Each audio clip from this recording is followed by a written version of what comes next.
മാനസിക വെല്ലുവിളി നേരിടുന്ന സ്ത്രീയെ ഉപദ്രവിച്ച കേസിൽ പ്രതി പിടിയിൽ. കരുനാഗപ്പള്ളി സ്വദേശി അൻഷാദിനെയാണ് ശൂർനാട് പോലീസ് അറസ്റ്റ് ചെയ്തത്. പോരുവഴിയിൽ അതിഥി തൊഴിലാളികൾക്കൊപ്പം താമസിച്ച് ചായക്കടകളിൽ ജോലി ചെയ്തു വരികയായിരുന്നു ഇയാൾ. കരുനാഗപ്പള്ളിയിൽ ഭിന്നശേഷിക്കാരനെ കബളിപ്പിച്ച് പണം തട്ടിയെടുത്ത കേസിൽ ഇയാൾ പ്രതിയാണെന്ന് പോലീസ് പറഞ്ഞു. ശൂർനാട്ട് മാനസിക വെല്ലുവിളി നേരിടുന്ന സ്ത്രീയെ ഉപദ്രവിച്ച കേസിലെ പ്രതിയെയാണ് ശൂർനാട് പോലീസ് അറസ്റ്റ് ചെയ്തത്. നിരവധി മോഷണ കവർച്ചാ കേസുകളിലെ പ്രതിയായ കരുനാഗപ്പള്ളി പടനായർകുളങ്ങര വടക്ക ബിസ്മില്ല മൻസിലിൽ അൻഷാദിനെയാണ് പോലീസ് പിടികൂടിയത്. പോരുവഴിയിൽ അതിഥി തൊഴിലാളികൾക്കൊപ്പം താമസിച്ച് ചായക്കടകളിൽ ജോലിയെടുത്തു വരികയായിരുന്നു ഇയാൾ. കഴിഞ്ഞ ദിവസം ഉച്ചയ്ക്കായിരുന്നു സംഭവം. സ്ത്രീയുടെ സഹോദരനും ഭാര്യയും ജോലിക്ക് പോയ സമയത്ത് വീട്ടിൽ അതിക്രമിച്ചു കയറി ഉപദ്രവിക്കാൻ ശ്രമിക്കുകയായിരുന്നു.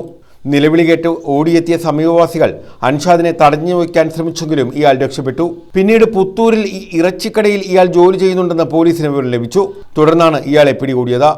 കരുനാഗപ്പള്ളിയിൽ ഭിന്നശേഷിക്കാരനെ കബളിപ്പിച്ച് 3 ലക്ഷം രൂപ തട്ടിയെടുത്ത് മുങ്ങിയതിന് പിന്നാലെയാണ് പോരുവഴിയിൽ പീഡന ശ്രമമെന്ന് പോലീസ് പറഞ്ഞു.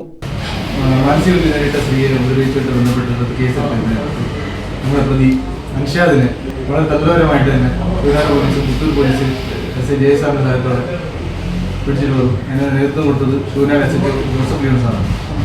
ഈ പ്രതിക്ക് ഇതിനു മുൻപ് തന്നെ പല പിടിച്ചോറി മോഷണ കേസുകളിലും ഉള്ളതായിട്ട് അറിവായിട്ടുണ്ട്. ഇതിൽ ഹരിപ്പാട്, കായംകുളം, ഓച്ചിറ, കരുനാഗപ്പള്ളി, ചവറ എന്നീ കേസുകളെല്ലാം കവർച്ച ഉൾപ്പെടെയുള്ള കേസുകളാണുള്ളത്. നിലവിൽ ഈ പ്രതിയുടെ രീതി എന്ന് വെച്ചാൽ ഒരു കയറി ഒരു ശ്രമം നടത്തിയിട്ട് അതിൻ്റെ ഉള്ളിൽ പോയി നിൽക്കുന്നൊരു രീതിയാണ്. ഇന്നലെയാണ് പോലീസിനെ അറസ്റ്റ് ചെയ്ത് മെഡിക്കൽ കാര്യങ്ങളെല്ലാം നടത്തിയതിനു ശേഷം ഇങ്ങനെ റിമാൻഡിനുള്ള നടപടിയെല്ലാം സ്വീകരിക്കുന്നതാണ്. ശൂർനാട് SHO ജോസഫ് ലിയോണിന്റെ നേതൃത്വത്തിലുള്ള പോലീസ് സംഘമാണ് ഇയാളെ അറസ്റ്റ് ചെയ്തത്.